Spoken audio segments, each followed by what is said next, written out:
Бизарни свадбени обичаи. Во една европска држава невестата морала да спие со сите гости кои дошле на свадбата. Низ историјата се практикувале многу необични обичаи кои денес се целосно незамисливи. Девојките биле подготвени да направат драстични чекори за да прикријат дека не се девици, а некои дури оделе дотаму да ги шијат гениталиите.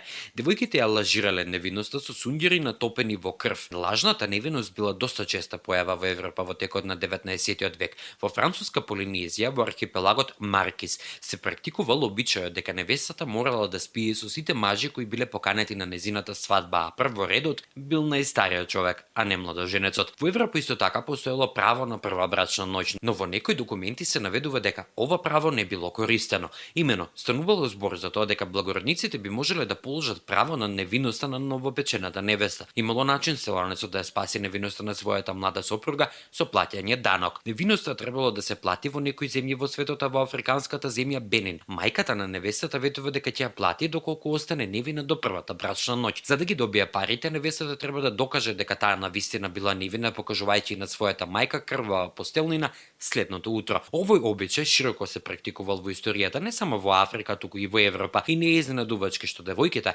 биле подготвени да лажат дека се невини за да добијат пари, поточно мирез и почит.